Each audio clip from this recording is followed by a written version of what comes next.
نحمده ونصلي على رسوله الكريم أما بعد فأعوذ بالله السميع العليم من الشيطان الرجيم بسم الله الرحمن الرحيم وآمنوا بما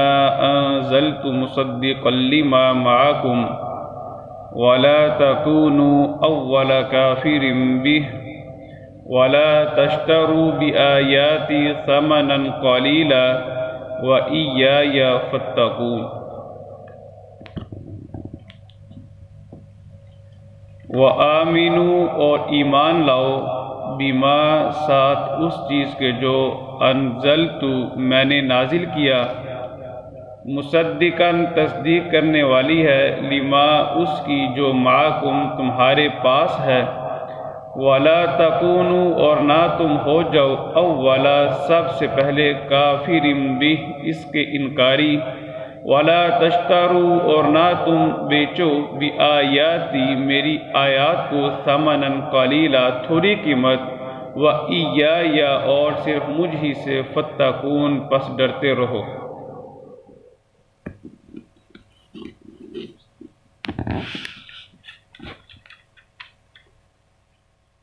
عزیز بھائیو، یہاں پر اللہ رب العالمین اہل بنی اسرائیل کے ساتھ خطاب فرما رہے ہیں۔ پہلی آیت کے اندر ان کو ایک چیز کی دعوت دی گئی، وہ یہ ہے کہ میری نعمتوں کو یاد کرو، اور دوسرا یہ کہ جو مجھ سے وعدہ کیا ہوا ہے پورا کرو تاکہ پھر میں بھی تمہارا وعدہ پورا کروں، اور تیسرا کہ مجھ سے ڈرو۔ اب اس کے بعد چوتھا حکم یہ ہے وَآمِنُوا اور ایمان لاؤ بما ساتھ اس چیز کے جو انزلت میں نے نازل کیا ہے، یعنی جو میں نازل کر رہا ہوں اس کے اوپر ایمان لاؤ۔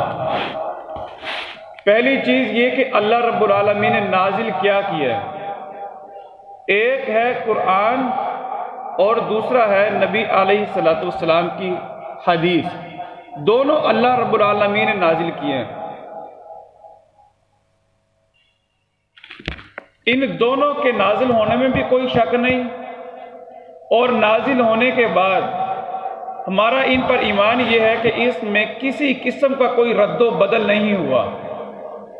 قرآن ہو، نبی علیہ السلام کی حدیث ہو، دونوں محفوظ ہیں۔ ایمان لانے کا یہاں پر مطلب یہ ہے کہ ایمان اس طریقے سے لاؤ جس طرح ایمان لانے کا حق ہے، اپنی مرضی سے ایمان نہیں لانا۔ ایمان بھی اسی طریقے سے لانا ہے جس طرح ایمان لانے کا حکم دیا گیا ہے، یعنی ایمان یہ ہے کہ قرآن اللہ کا کلام ہے، حدیث اللہ کے نبی علیہ السلام کا فرمان ہے، دونوں محفوظ ہیں اور دونوں بذریعے وحی ہیں۔ اور اس کے بعد یہ کہ ہماری رشد و ہدایت کے لیے اللہ کا قرآن اور نبی علیہ السلام کا فرمان ہے۔ زندگی گزارنے کا طریقہ کار اگر ہمیں معلوم کرنا ہے وہ تو قرآن سے اور نبی علیہ السلام کے فرمان سے معلوم کرنا ہے۔ ہماری پوری زندگی کے لیے جو اللہ تعالیٰ نے ہدایت نازل کیا وہ قرآن اور حدیث ہے، اور کوئی تیسری چیز نہیں ہے۔ یہ ہے کہ اس کے اوپر ایمان لانا، اور پھر مزید یہ کہ اس کے اوپر من و عن عمل کرنے کی کوشش کرنا، یہ بھی ایمان کے اندر شامل ہے۔ زبان سے اقرار کرنا، دل سے تصدیق کرنا، اور اپنے عمل کے ذریعے سے اس کا ثبوت دینا کہ جناب میں واقعی اس پر ایمان لا رہا ہوں۔ فرمایا وَآمِنُوا اور ایمان لے آؤ بما ساتھ اس چیز کے جو انزلت میں نے نازل کیا ہے، مصدقاً آگے جو اللہ بتا رہے ہیں جو میں نے نازل کیا ہے اس کی خاصیت یہ ہے مصدقاً وہ تصدیق کرنے والی ہے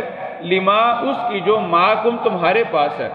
یعنی یہ بنی اسرائیل کو کہا جا رہا ہے کہ تمہارے پاس جو تمہاری کتاب تورات موجود ہے، یہ قرآن اس کی من و عن تصدیق کرتی ہے کہ تورات اللہ نے نازل کی ہے، اور تورات برحق تھی، اور جس وقت نازل کی گئی تھی اس وقت یہ قابل عمل بھی تھی، لیکن بعد میں یہ منسوخ ہو گئی، اب وہ تورات جو ہے وہ قابل عمل نہیں ہے۔ فرمایا یہ جو تورات قرآن اور حدیث ہے اس کی خاصیت یہ ہے کہ جو تمہارے پاس چیزیں موجود ہیں ان کی تصدیق بھی کرتی ہے۔ وَلَا تَكُونُوا، اور نہ تم ہو جاؤ اولا سب سے پہلے کافرین بھی اس کا انکار کرنے والے۔ یہ بڑی اہم بات ہے، کہا گیا کہ تم لوگ پہلے لوگ ہو جن کے سامنے قرآن پیش کیا جا رہا ہے، نبی علیہ السلام کی حدیث پیش کی جا رہی ہے، یعنی اللہ کے نبی علیہ السلام کے زمانے کے لوگ تھے یہ، انہیں کہا جا رہا ہے کہ اگر تم قرآن کے اوپر ایمان لے آؤ گے تو تم سب سے پہلے لوگ ہوگے جو ایمان لے کے آئے، یعنی اس کے بعد پھر تابعی آتے ہیں، پھر تبع تابعی آتے ہیں، سب سے پہلے لوگ ہوگے جو ایمان لانے والے ہوگے۔ لیکن ایسا نہ ہو کہ تم ان لوگوں میں سے شامل ہو جاؤ کہ جو سب سے پہلے انکار کرنے والے ہیں، یعنی اگر وہ ایمان لے آئیں تو سب سے پہلے ایمان لانے والے، اگر وہ انکار کر دیں تو سب سے پہلے انکار کرنے والے کہلائیں گے۔ تو فرمایا وَلَا تَكُونُوا، اور نہ تم ہو جاؤ اولا سب سے پہلے کافرین بھی اس کا انکار کرنے والے۔ اور ہوتا کیا ہے کہ جب سب سے پہلے کوئی آدمی کسی چیز کا کوئی عمل کرتا ہے، کوئی بھی عمل کرتا ہے، اس کے بعد والے جب وہ عمل کر رہے ہوتے ہیں، اگر وہ اچھا عمل ہے تو پہلے والے کو بھی سارا ثواب ملتا جاتا ہے بعد والوں کی وجہ سے۔ اگر پہلے والا غلط کام کرے اور بعد والے بھی غلط کام شروع کر دیں تو بعد والے جتنے بھی لوگ غلط کام کریں گے تو پہلے والے کو اس کی طرف گناہ ہوتا رہے گا۔ اس لیے اللہ کے نبی علیہ السلام نے فرمایا کہ جب نیکی کا کام شروع ہو تو تم میں سے کوئی آدمی کوشش کرے کہ سب سے پہلا قدم وہ لینے کی کوشش کرے، تاکہ میں پہلا سٹیپ لوں گا، لوگ مجھے دیکھتے ہوئے یہ کام کریں گے اور مجھے ان سب کی نیکیوں کا ثواب بھی مجھے ملے گا۔ تو ہر کام میں پہل کرنی چاہیے، نیکی کے کام میں پہل کرنی چاہیے، تاکہ مجھے دیکھ کے جو بھی بھائی نیکی کرے گا مجھے اس کا سارا ثواب ملتا رہے گا۔ آگے ارشاد فرمایا وَلَا تَشْتَرُوا،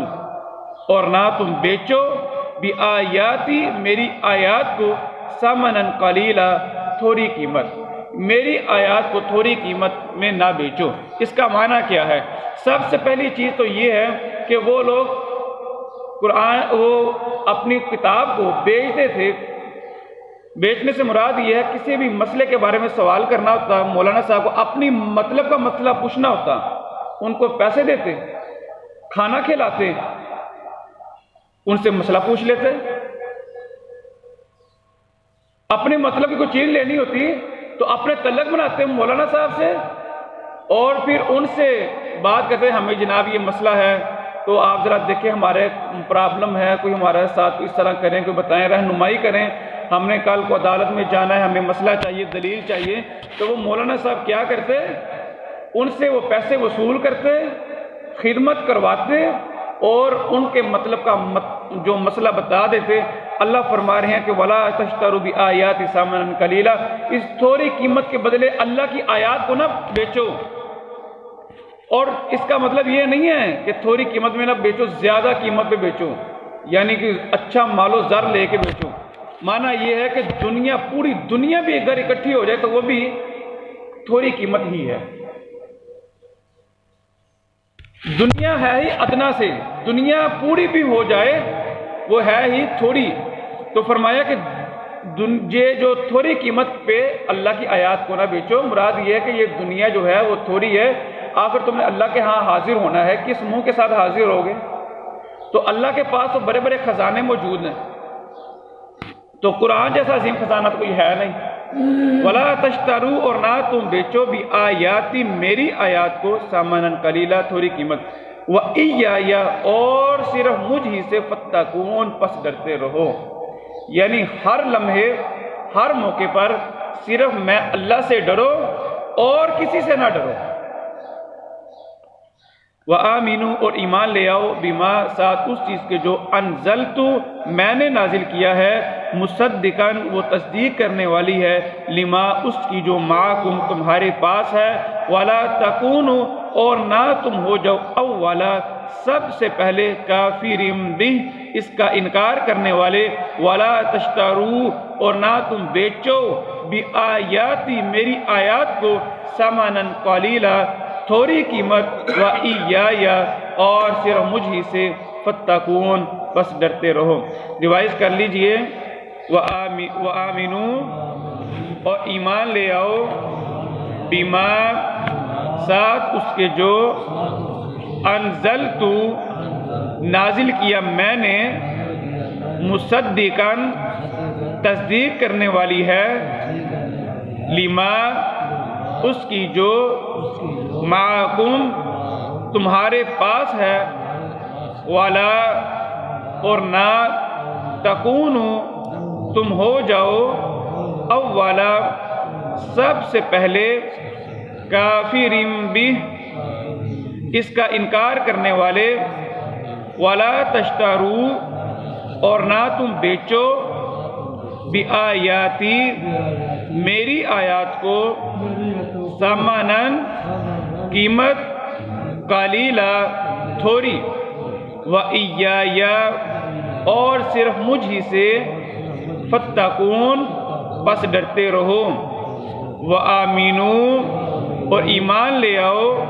بما ساتھ اس کے جو انزلتو نازل کیا میں نے مصدقاً تصدیق کرنے والی ہے لما اس کی جو معکم تمہارے پاس ہے